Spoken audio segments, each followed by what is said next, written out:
안녕하세요. 저는 다른 사연자들 연령보단 조금 어린 편일지 모를 22살 여성입니다.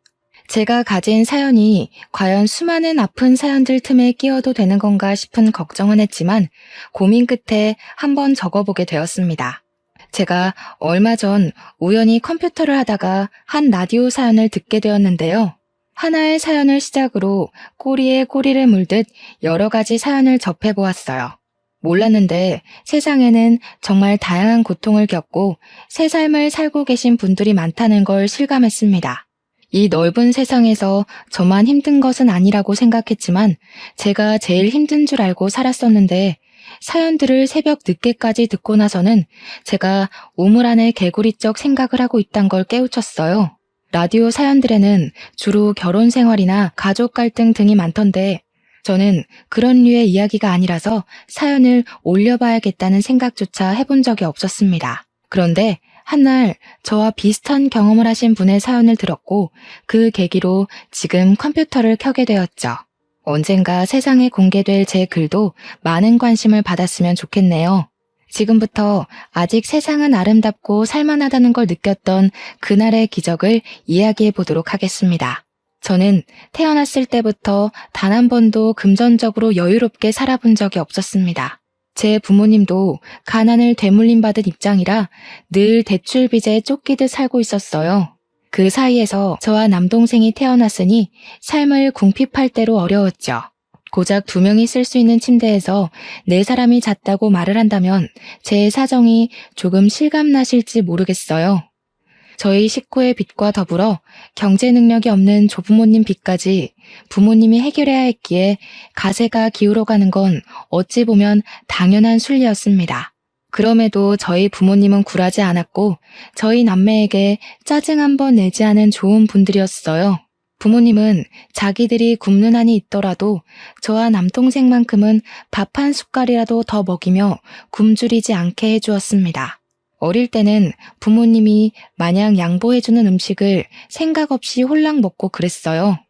그런데 부모님이 스스로 먹을 것을 포기하고 저희 남매에게 넘긴다는 걸 알고부터는 제가 거절했던 걸로 기억합니다. 저는 너무 어린 나이부터 우리 집 신세를 항상 눈치를 봤어요. 그때가 아마 초등학교 때쯤이었을 겁니다. 남동생은 당시 유치원 갈 나이도 아니었을 만큼 어렸어요.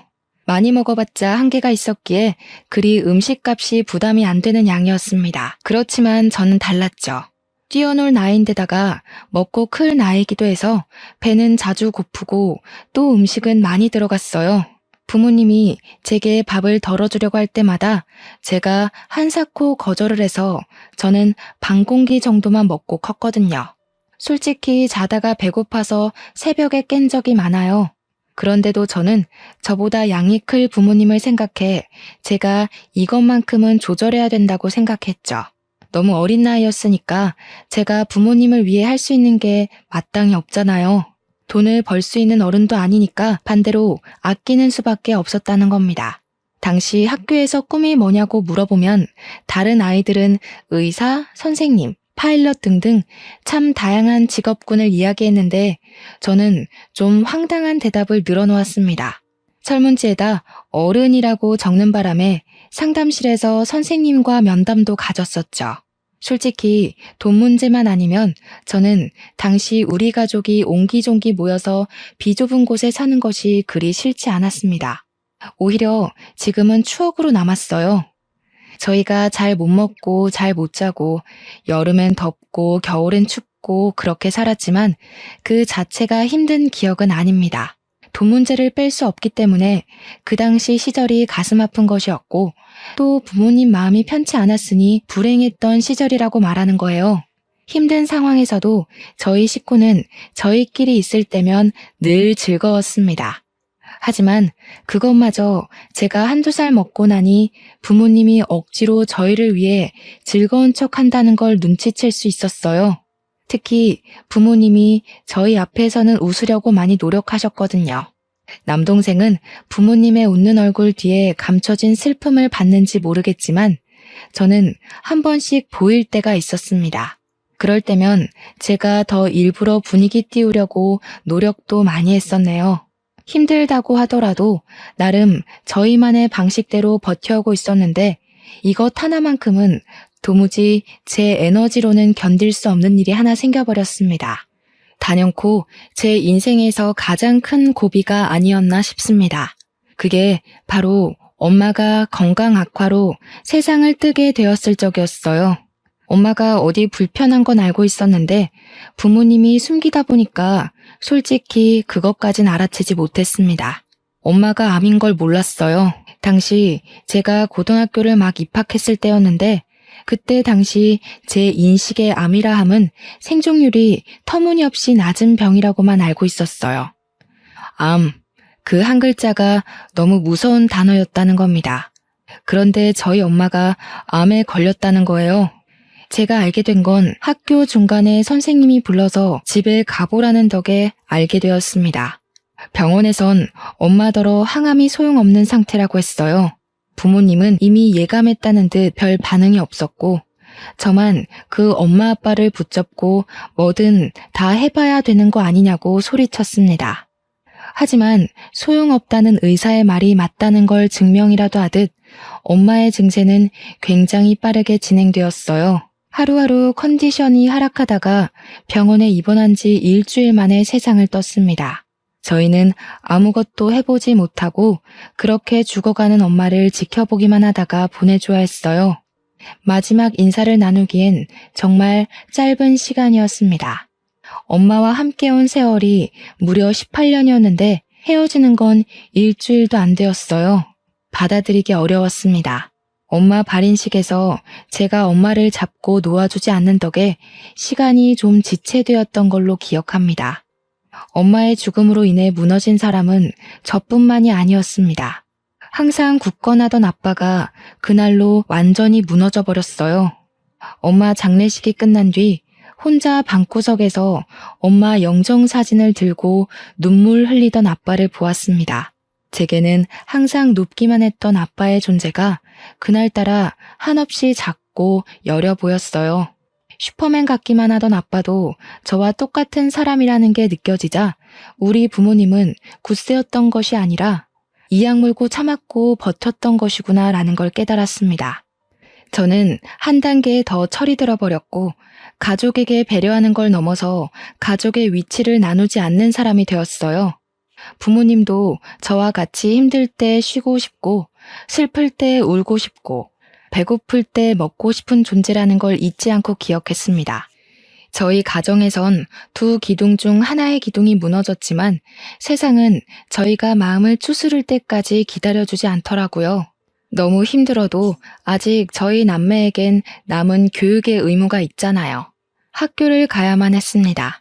저보다 더 어린 나이에 엄마를 잃은 남동생도 걱정이지만 문제는 아빠였어요. 아빠가 엄마를 잃은 후로는 삶의 희망을 놓다시피 하여 술로 세월을 보냈습니다. 엄마가 돌아가신 지 1년이 넘었을 때도 아빠는 엄마를 잊지 못해 영정사진 앞에서 술을 마셨어요. 그렇다고 아빠가 일도 안 하고 저희를 내버려 둔 건 아니었습니다. 일용직이나 1급을 받을 수 있는 막노동을 하면서 퇴근길에 술을 사와 매일 밤 취해서 잠이 들었어요. 아빠 건강이 걱정돼서 한날은 술 그만 마시면 안 되겠냐고 조심스레 물어보았습니다. 아빠, 이러면 우리 불안해. 우리더러 아빠까지 없으면 어떻게 살라고. 아빠 힘든 거 알지만 우리 생각해서 술 조금만 줄이면 안 될까? 미안해 딸. 우리 장녀 아빠가 좀 못났지. 엄마가 너무 보고 싶어서 술 없이 멀쩡한 정신으로 버티기가 힘드네.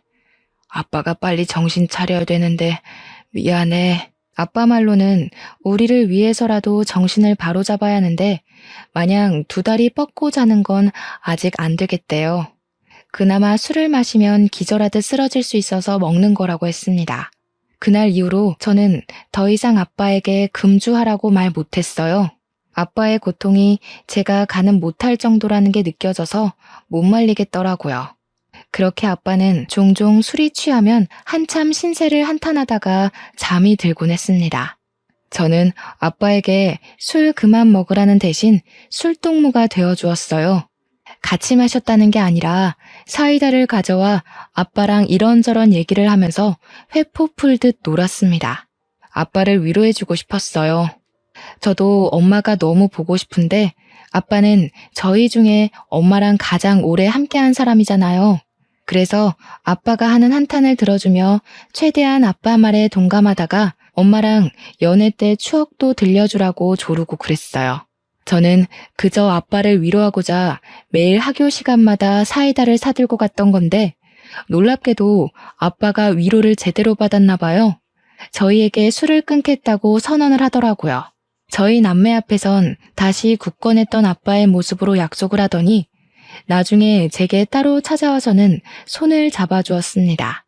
엄마가 딸 하나 잘 키워놨네. 철부지 아빠 신경 쓴다고 고생 많았다 우리 딸. 아빠가 우리 장녀한테 위로 많이 받았어. 어디서 이런 귀한 자식을 내 딸로 주셨을까? 고맙다. 아빠, 이제 정신 똑바로 차리고 너희들만 보고 살게. 신기하게도 아빠가 다시 제 눈에 슈퍼맨으로 보이기 시작하자 저는 그동안 참아왔던 눈물이 터졌습니다. 의지할 사람이 생기니 자동적으로 마음을 놓게 되었던 것 같아요. 나름 장녀라고 듬직한 척했으나 사실 저도 한낱 고등학생이자 미성년자였단 말이죠. 아빠까지 잘못되면 저랑 동생이 홀로 남는데 얼마나 무섭고 불안했다고요. 아직은 제가 부모 보호 아래 있어야 할 존재라는 것이 이렇게 아빠 품에서 울면서 증명이 된 셈이었네요. 저희 식구는 예전 엄마가 있을 때처럼 없지만 밝았던 분위기로 다시 되돌아가고 있었습니다. 아빠도 일주일 내내 마시던 술을 주에 3회 정도로 줄였고 남동생은 공부를 잘해서 얼마 전 반에서 3등까지 했어요. 저는 집에 남자만 둘이다 보니까 엄마의 자리를 대신 흉내내고자 노력했습니다. 냉장고에 든 것은 없지만 엄마가 살아계실 때 아빠가 용돈을 준 적이 있었는데요. 그걸 한 번도 쓰지 않고 모아뒀었어요. 사실 그걸로 엄마가 위급해졌을 때 살리면 안 되겠냐고 했더니 제 마음은 갸륵하지만 제가 돈으로는 엄마를 살릴 수가 없다고 하더라고요. 아마 그 돈이 100만 원 남짓 했을 겁니다. 저는 엄마에게 보탬이 되지 못했던 그 돈으로 정말 소량의 재료만 사서 반찬과 밥을 만들어냈습니다.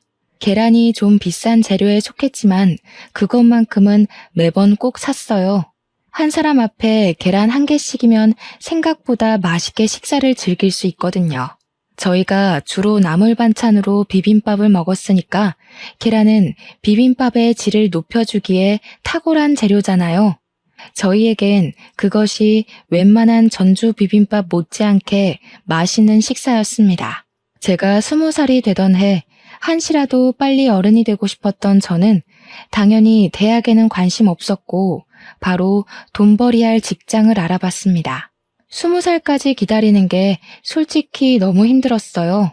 어른까지 가는 길을 매일 달력에 체크하며 살아서 그런지 엄청 멀게 느껴지더라고요. 19살을 마지막으로 앞다퉜을 때는 눈 뜨면 다가올 다음날 때문에 설레서 잠도 못 잤습니다. 돈 벌 생각이 저희 없던 기운까지 모두 솟아나게 했거든요. 참, 그날 밤 억지로 잠을 자려고 하던 시간에 잠깐 화장실 간다고 나갔던 아빠의 목소리가 살짝 들리더라고요. 일어나서 창문을 살짝 열어봤는데 아빠가 동그란 달을 올려다보고 있었습니다. 양손을 꼭 모은 채로요. 순양아, 우리 자랑스런 장녀가 이제 20살이야. 우리가 애들만큼은 부족함 없이 키우자고 그렇게 약속했는데 내가 능력이 이 정도밖에 안 돼서 우리 첫째한테 대학을 하나 못 보내줘. 참 찌질한 아빠 같지 않아? 우리 애들 마땅히 사랑받고 자라야 하는데 하필 내 자식들 오는 바람에 고생만 하고 있으니 내가 참 부끄럽다. 아빠는 엄마에게 기도를 하고 있었습니다. 매일 제 이름을 따서 봄이 엄마라고만 부르던 아빠가 엄마 이름을 부르는 건 처음 봤어요.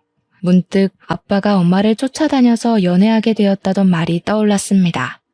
그 순간 엄마 이름을 부르는 아빠 목소리가 한 가정의 아빠라기보단 한 여자의 남자 같은 분위기였거든요.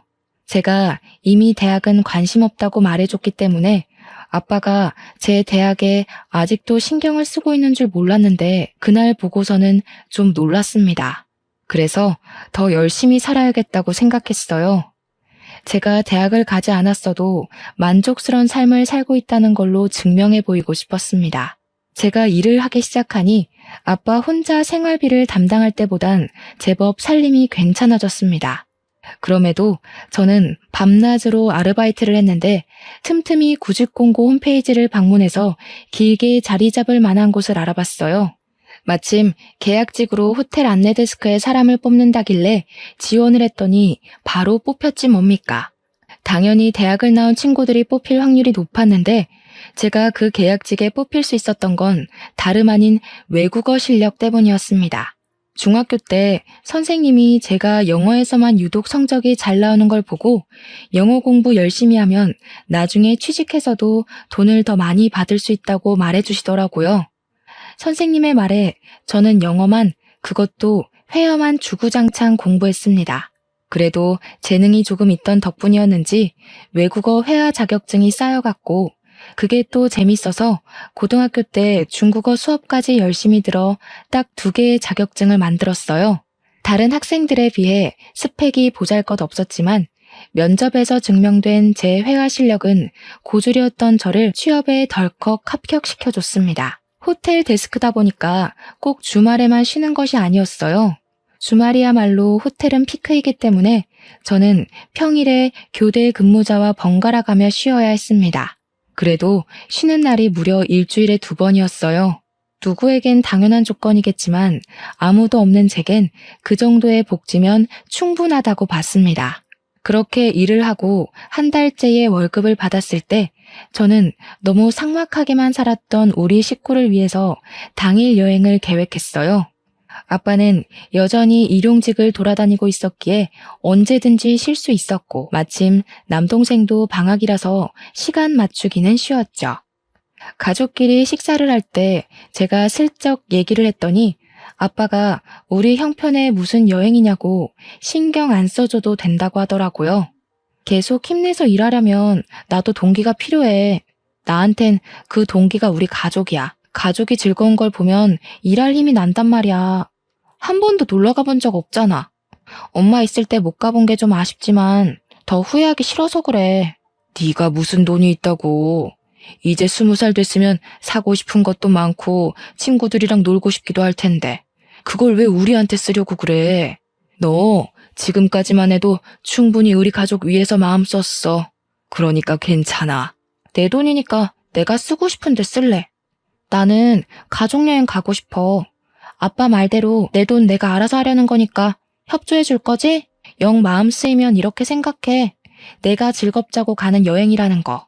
제 고집을 결국 이기지 못한 아빠는 곧 자기가 아빠로서 먼저 우리들을 돌봤어야 하는데 항상 미안하다고 고개를 숙였습니다. 미안하면 여행 가는 거라고 했더니 아빠가 피식 웃더라고요. 그렇게 고집을 부려 가기로 한 여행 당일, 저와 남동생은 난생 처음으로 들뜨는 기분을 느꼈습니다. 특히 남동생이 가장 많이 신이 났는데요. 제가 자전거 호수공원을 목적지로 정해서 그런 거일 겁니다. 누나, 가면 자전거도 탈 수 있는 거 맞지? 혹시 보호대도 같이 빌려주려나? 없으면 나 친구 집에 자전거 있는데 친구가 보호대 안 쓴대. 그거 가져올까? 보호대도 안전모도 다 있대. 자전거 공원이라서 입장권만 내면 자전거 종류별로 원 없이 탈 수 있어. 거기 호수 끼고 한 바퀴 돌면 공룡 솜사탕도 판대. 남동생은 제 말에 신이 나서 빨리 가자고 새벽 대바람부터 재촉을 했습니다. 평소에는 가장 늦게 일어나는 녀석이 그날따라 제일 먼저 일어나서 저와 아빠를 깨웠어요. 원래는 저희 집에 자전거가 없어서 남동생이 자전거를 볼 일이 없었거든요. 그런데 친구들 자전거로 연습을 했는지 어느 순간부터 자전거 타령을 하더라고요. 그걸 기억하고 있어서 저는 놀러갈 장소로 자전거 공원을 찾았던 겁니다. 저희는 그렇게 택시를 타고서 호수 입구까지 갔어요. 그곳에서 1.6km 정도는 더 가야 호수가 있는데 여기서부턴 도로가 없고 자전거를 타고 가야 된다고 해서 내렸습니다. 남동생은 여전히 들떠서 가장 빠릿빠릿 움직였어요. 저 빼고 아빠랑 남동생은 자전거를 탈 수 있었기 때문에 저는 아빠 뒤에 올라탔습니다. 그리고 저희 셋은 그대로 호수가 있다는 곳으로 달렸죠. 평일이라서 사람이 그렇게 많지 않아 더 좋았습니다. 그렇게 도착한 호수공원. 그곳에서 저는 평생 잊지 못할 경험을 하게 되었어요. 지금 생각해도 간 떨어지는 일이었네요. 만약 그날 제가 그곳 가지 않았다면 누군가는 가족을 잃은 아픔 때문에 무너지고 말았겠죠. 저희가 엄마를 잃고 한동안 정신을 차리지 못했던 것처럼요. 저는 호수 구경을 위해서 사진 찍고 놀았고 아빠랑 남동생은 자전거로 달리기 시합을 하면서 놀고 있던 때였습니다. 호수를 보고 있는 관광객 중엔 저랑 어떤 노란색 외투를 걸치고 있는 할머니밖에 없었어요. 좀 전까지도 몇몇 사람들 있었는데 그새 다른 곳으로 가버렸나 보더라고요. 그때까지만 해도 호수공원은 산새 지저귀는 소리가 울리며 평화로운 분위기를 내었습니다. 그러다 제가 찍었던 사진을 확인한다고 잠깐 몸을 돌린 사이 뒤에서 풍덩 하는 소리가 들린 겁니다. 누가 들어도 물에 빠지는 소리여서 다시 뒤를 돌아봤는데 좀 전까지만 해도 분명 있었던 할머니가 사라져버린 게 아니겠습니까? 그리고 할머니가 있던 곳엔 호숫물이 일렁이고 있었습니다. 놀란 저는 들고 있던 휴대폰을 내팽겨치고 그쪽으로 달려갔어요. 허우적거리고 있는 할머니에게 손을 뻗어 잡아당겼습니다. 제가 가까이 있었고 빨리 발견했기 때문에 할머니를 붙잡을 수 있었어요. 조금만 늦었다면 할머니가 손에서 멀어졌거나 가라앉고 말았을 겁니다. 그 몇 초의 간격 때문에 생사가 오갈 뻔했다는 사실은 여전히 제 심장을 빨리 뛰게 합니다. 할머니는 제가 건져 올리느라 씨름하는 사이 정신을 잃으셨어요. 사람이 물에 젖으면 그렇게나 무거워지는지 몰랐습니다. 상상 외로 무게가 엄청나더라고요. 아마 젖은 데다가 기절까지 했기 때문에 그 하중이 말도 못하게 강했습니다. 그래서 저 혼자 할머니를 건진다는 건 정말 힘든 일이었다는 거죠. 아빠랑 남동생은 그새 멀리 갔는지 보이지도 않았습니다. 저는 정말 이악 물고 할머니를 끌어올렸어요. 노력했지만 좀 오래 걸렸습니다. 할머니, 정신 차려보세요. 어떡해. 저기요, 여기 사람이 다쳤어요. 할머니, 일어나 보세요. 제발 정신 차리세요. 할머니는 그새 물을 많이 먹었는지 깨어날 기미가 안 보였습니다. 제가 너무 오래 시간을 끄는 바람에 저 때문에 잘못된 것 같아 무섭기까지 했어요. 그렇다고 가만히 있지 않았습니다. 학교 보건 시간에 배웠던 CPR을 실시하면서 인공호흡으로 할머니가 깰 때까지 반복했어요. 끝내 눈을 뜬 할머니는 물을 토하면서 금세 바들바들 떨기 시작했습니다. 저는 안심하기도 잠시 제가 입고 있던 가디건을 허겁지겁 벗어 할머니를 덮어드렸습니다. 그리고 주머니에 없던 휴대폰을 찾아봤어요. 바닥에 떨어져 있는 휴대폰을 주워와서 빨리 할머니 곁으로 돌아왔죠. 119에 전화를 했고 얼마 뒤 구급차가 왔는데 그 사이 아빠랑 남동생도 돌아오는 덕에 우리 셋은 할머니와 함께 119를 타고 병원으로 갔습니다. 그날 여행 솔직히 한 2시간 정도밖에 못 놀았을 거예요. 원래는 호수공원 안으로 더 들어가면 있는 식당에서 근사한 식사까지 하려던 게 계획이었는데 깔끔히 포기하고 병원행을 선택한 겁니다. 가족이 같이 있던 것도 아닌 것 같았는데 할머니만 혼자 보낼 수 없겠더라고요. 아빠도 남동생도 흔쾌히 제 의사를 따라주었습니다. 병원에 도착해서 알았는데 할머니는 알츠하이머 병을 앓고 계셨다고 합니다. 실종 신고가 들어와 있던 할머니라고 했고 병원에서 가족들을 불렀으니 걱정 말라고 고생하셨다고 하면서 그만 우리더러 집에 가도 좋다고 했습니다. 할머니는 이제 무사하다고 했어요. 저는 옷을 갈아입고 병원 침대에 누워있는 할머니에게 가서 마지막 인사를 나눴습니다. 생전 처음 사람을 구해봤다 보니까 그래도 인사는 하고 떠나고 싶더라고요. 할머니, 어디 가시면 안 되고 여기 선생님들 말씀 잘 듣고 있다가 꼭 가족 만나셔야 돼요. 알겠죠? 가족 옆에 붙어 있어야지 안전한 거예요. 가족들 지금 많이 걱정하시겠다. 좀 있으면 가족들 온대요. 저는 이만 갈게요. 알츠하이머 때문에 사람 말을 잘 인지를 못하는 건지 할머니는 제 말을 듣는 둥 마는 둥 반응했습니다. 시간을 오래 지체할 여유가 없기 때문에 저는 손 한 번 잡아주고 그만 돌아가려고 했어요. 그러나 그때 할머니가 잡은 손을 놓아주지 않더라고요.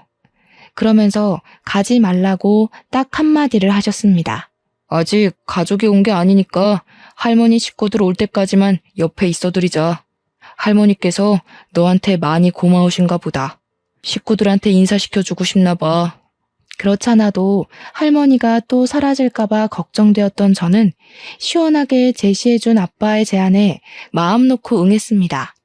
이건 좀 뒤늦게 알게 된 사실인데 제가 할머니를 건지는 사이 저도 꽤 젖었더라고요.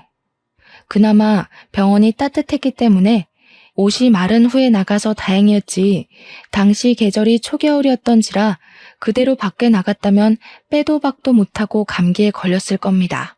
뒤늦게 생각난 가디건은 이미 못 쓸 정도로 망가져 있었어요. 그럼에도 저는 그걸 탈탈 털면서 챙겼습니다. 제게는 몇 개 없는 외투였거든요. 그렇게 얼마 뒤 할머니 가족으로 보이는 사람들이 도착했고 저희는 자연스레 뒤로 밀려나게 되었어요. 할머니 가족들은 꼬장꼬장했던 할머니와 다르게 다들 세련미가 잔뜩 묻어 있었습니다.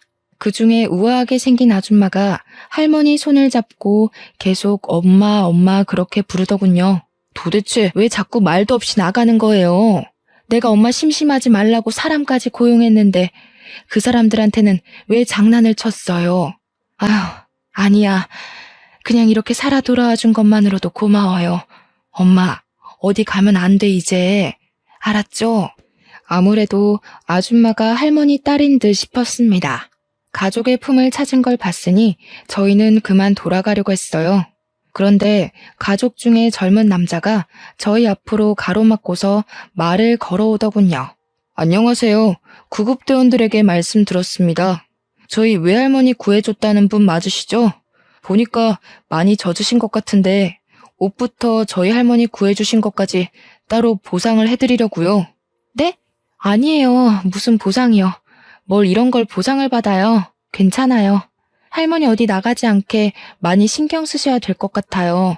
정말 위험할 뻔했거든요. 저희들의 대화에 아줌마가 저희를 돌아봤고 곧 젖어있는 저의 몰골을 보고서 금세 제게 다가와 손을 잡았습니다. 정말 고맙습니다. 우리 엄마가 어쩌다 그곳까지 갔는지 모르겠는데 엄마 실종되고 경찰도 못 찾고 있었거든요. 한 달이 지나도 소식이 없어서 집안 전체가 무너지고 있었어요. 그런데 아가씨가 우리 집안을 살린 거예요. 아줌마가 엄마를 잃어 집안 전체가 절망에 빠졌었다는 얘기를 들은 저는 과거에 저희 식구 모습이 떠올랐습니다. 저희 엄마도 선뜻 도와주는 누군가가 있었다면 혹시 괜찮지 않았을까 싶어서 문득 보고 싶더라고요. 그리고 그 아줌마는 남자가 했던 제안을 저희 가족에게 똑같이 제시하였는데요. 어떤 보상이라도 해주고 싶다고 제발 거절하지 말아달라고 하는 거 아니겠습니까? 이러지 마세요. 저 돈 받으려고 할머니를 구한 게 아니에요. 이러면 제가 다른 뜻 가지고 접근한 사람 같잖아요. 그런 의도 아니었다는 거 아니까 저희가 보상하겠다는 겁니다. 우리 엄마 목숨에 저희 식구뿐만 아니라 저희가 운영하는 사업장 식구들의 목숨도 달려 있었어요. 저 이렇게 아가씨 못 보냅니다. 그 집 식구 전체가 저희 가족을 붙잡고 놔주질 않아서 얼마나 난감했는지 모릅니다. 그냥 하는 소리면 이미 저희를 보내고도 남았겠죠. 이 사람들은 저희에게 꼭 연락을 달라고 안 하면 찾아가겠다고 하면서까지 진심을 보였어요. 그러면서 귀가하는 것도 친히 데려다 주는 거 있죠? 차에서 내려서 감사 인사를 했더니 보조석에 앉아있던 아줌마가 따라 내려서는 한 번 더 제 손을 꼭 잡더라고요. 꼭 연락해요. 이거 그냥 하는 소리 아니에요. 알겠죠? 내가 부담스러운 거면 아가씨가 구한 할머니가 주는 거라고 생각해요. 부탁할게요. 할 수 없이 저는 아줌마의 제안에 수긍을 했습니다. 안 그러면 안 보내줄 것 같았거든요. 그렇게 다시 일상으로 돌아갔고 저는 안내 데스크로서 할 일을 열심히 했어요. 제가 있는 안내 데스크는 예약을 담당하는 곳이 아니라 주차 관리나 호텔에 관한 층수별 위치, 내부 지리를 묻는 곳이었습니다. 바쁘진 않았고 어떻게 보면 인사하는 로봇 정도의 느낌이었네요.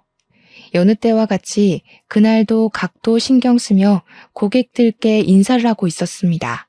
그런데 그곳에서 지난날 제가 구해줬던 할머니 딸인 아줌마를 보았어요.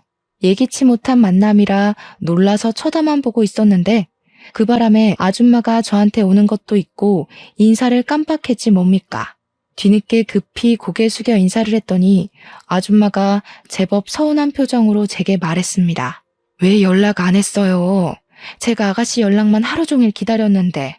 뒷조사한 건 미안하지만 저한텐 아가씨가 그만큼 중요한 사람이라고요. 부담스럽다는 거 알아요. 하지만 지금은 저희 엄마가 아가씨를 찾아서 이렇게 결례를 무릅쓰고 뒷조사를 해버렸어요. 웬 중년 남자를 달고 찾아온 아줌마는 제게 장황한 설명을 늘어놓으면서 서운함을 비췄습니다.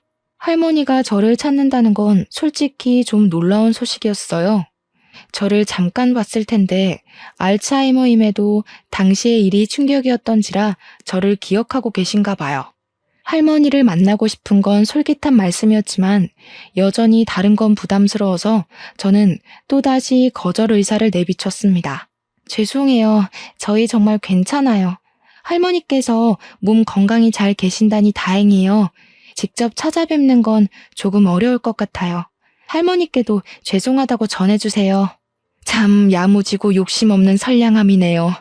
제 주위에는 욕망이 드글거리는 사람들밖에 없는데 드라마에서나 나올 법한 사람이 실제로도 있다는 게 놀라워요. 그래서 아가씨를 더 알아가고 싶어요. 아줌마한테 제가 굉장히 좋은 이미지인가 봅니다. 저희가 당시만 해도 얼굴 본 지 겨우 2번밖에 안 되는 사이였거든요. 그런데 저에 대해 얼마나 알고 계신다고 좋은 사람이라 보는지 모르겠더군요. 반감이 들었다기보다는 뭐든지 그냥 제가 보상받도록 설득하기 위한 꾀임 같았어요. 근무 시간이라 제 시간을 오래 뺏을 수 없던 아줌마는 퇴근 시간까지 저를 기다린다고 했습니다. 저와 같이 갈 데가 있다고 하더라고요. 어쩔 수 없이 퇴근하고 아줌마를 따르게 된 저는 아줌마 자차를 타고 목적지 모르는 곳으로 이동을 했습니다. 처음 보는 곳으로 도착하더니 내리라고 하길래 머릿속은 의문투성이었지만 일단은 내렸어요. 웬 아파트로 들어가는 아줌마에게 어디 가는 거냐고 슬쩍 물어봤으나 그저 우리 가족이 있는 곳에 가는 거라고 두루뭉술하게만 대답해 주시더군요. 그렇게 아줌마의 안내로 들어가게 된 호실 안에서 저는 아빠와 남동생을 발견했습니다. 집 내부는 셋이서 방을 나눠 쓰기에 적당했고 이전 우리 집과 비교도 안 될 만큼 크고 좋은 집이었어요. 거실에 풀어져 있는 짐과 가족들을 보니 순간 아줌마가 데려온 이곳이 뭔지 예상이 되더라고요. 내 보답이에요. 우리 엄마 목숨에 비하면 정말 보잘것없는 보상이지만 그 외에 내 도움이 필요하면 언제든지 연락해요. 무슨 일이 있어도 아가씨 일이라면 내가 도울 거예요. 역시나 이 집을 저희한테 준다는 거 아니겠습니까? 남동생은 이미 신이 나 있었고 아빠도 겸연쩍어 했으나 좋아하는 티가 상당히 났습니다. 아줌마가 이렇게까지 하는 이유는 그저 제가 자신 엄마를 구해준 것만이 아니었어요. 자기가 이혼 소송 중에 있는데 호텔 오너였던 할머니가 사라지는 바람에 남편 쪽에서 자꾸 호텔 지분에 장난질을 하려 했다는 겁니다. 할머니가 살아있는 걸 밝혀야만 해결되는 문제였다고 했어요. 저 아니었다면 집안 망했을 거라고 하던 게 다 그 이유였던 겁니다. 이 집은 팔든 말든 아가씨 거예요. 우리 엄마 목숨 살리고 집안의 목숨까지 살렸으니 이렇게 답례를 하는 건 사회생활에서 당연하다고 생각해요. 아가씨 딱 보니까 주기만 하지 받는 건 잘 못하는 사람인 것 같은데 인생 잘 살아가려면 받는 법 좀 연습해야겠어요. 아줌마는 혹시라도 제가 또 거절을 할까봐 옆에서 계속 설득을 했습니다. 물론 집을 받는다는 게 부담스럽긴 했지만 거절할 생각은 없었어요. 저 혼자였다면 몰라 남동생이랑 아빠가 고생해온 걸 생각하면 이걸 거절할 수가 없겠더라고요. 또다시 그 가난의 구렁텅이에 식구들을 데려다 놓는 건 안 될 일이잖아요. 무엇이 가족을 위하는 길인지 저는 똑똑하게 미래를 바라보기로 했습니다. 고맙습니다. 뭐라고 감사의 말씀을 드려야 할지 모르겠네요. 제가 좋은 일에서 받는 선물이라고 생각할게요. 말씀하신 것처럼 할머니가 주는 선물이요. 드디어 고집을 꺾었네요. 나야말로 받아줘서 고마워요. 참, 안내원 계약직으로 있는 것 같던데. 아가씨 이력서 보니까 외국어 실력이 좋더라고요. 내일부터 인포에 들어가 볼래요? 네? 거기는 정직원만 갈 수 있는 걸로 아는데요. 저는 아직 계약직 일한 지 1년도 안 됐어요. 배울 것도 많고 지금도 충분히 만족하고 있어요. 그런데 왜 그런 걸 아줌마가 물어보세요? 내가 거기 주인이니까요. 주인으로서 비전 있는 직원한테 정직원 달아주겠다는 거예요. 오너 눈으로 보기엔 아가씨 나이에 그 실력이면 깡패나 다름없어요. 깡패? 제가 놀라서 저도 모르게 읊조렸더니 아줌마가 남자처럼 호탕하게 웃는 게 아니겠습니까? 당최 이게 무슨 일인 건지. 아줌마가 돌아가고 나서 저는 아빠한테 좀 더 자세히 얘기를 들을 수 있었어요. 네가 어떻게 생각할지 모르겠는데 거기서 대출을 절반이나 갚아주더구나. 내가 됐다고 했는데도 그 사람들 고집 알잖니? 겨우 합의 본 게 절반이야. 아줌마가 끝까지 고집해서 저의 여건을 조금이라도 편하게 만들어주고 싶다고 했다는군요. 게다가 죄송해하는 아빠한테 엄마가 정말 냉철하게 조언까지 했다고 했는데요. 자녀들이 얼마든지 새 출발할 수 있는 나이인데 가난에 가로막혀 아무것도 펼쳐보지 못하는 삶이야말로 아빠 된 입장에서 속상하지 않겠냐고 그랬다는 거 아니겠어요. 지금 생각해도 당시 아줌마 언변은 정말 청산유수였습니다. 괜히 사업장 오너가 아니었어요. 그래서 아빠는 결국 절반으로 합의를 봤다고 합니다. 빚이 절반만 날라가도 저희 입장에선 엄청 숨통이 트이는 거였어요. 게다가 제가 정직원이 되었으니 보너스며 복지 혜택이며 월급 인상까지 모조리 받을 수 있게 된 겁니다. 속물처럼 얘기해보자면 완전 돈벼락 맞은 게 아닙니까? 물에 빠진 할머니를 구조했을 뿐인데 이렇게 어마어마한 선물을 받게 될 줄은 꿈에도 몰랐어요. 하늘에 계신 엄마도 저희와 함께 이 행복을 누렸다면 참 좋았을 것을. 마음 한켠의 씁쓸함은 어쩔 수 없었습니다. 엄마를 생각해서라도 지금 얻은 것을 절대 자만하지 말고 늘 하던 것처럼 최선을 다해 살아야겠다고 생각해요. 청취자분들이 보기엔 어떠신가요? 이거 복권 1등 당첨보다 훨씬 좋은 기쁨 아닌가요? 아, 그리고 이건 근래에 있었던 일인데요. 아줌마 아들이 한번 저를 찾아왔었습니다. 할머니 얘기를 하면서 저더러 밥 한 끼 할 수 있냐고 묻더라고요. 그 기적 같은 일이 있었던 게 무려 3년 전인데 아직까지 제게 보상 얘기를 꺼내려는 건가 싶어 그러지 말라고 했거든요.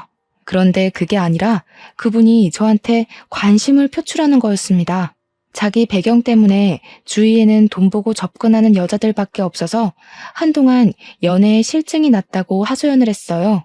그러면서 3년 전 저를 만나고 제가 어떤 사람인지 알고 나서는 자기에게 접근하는 여자들이 더더욱 속물처럼 보였다고 하네요.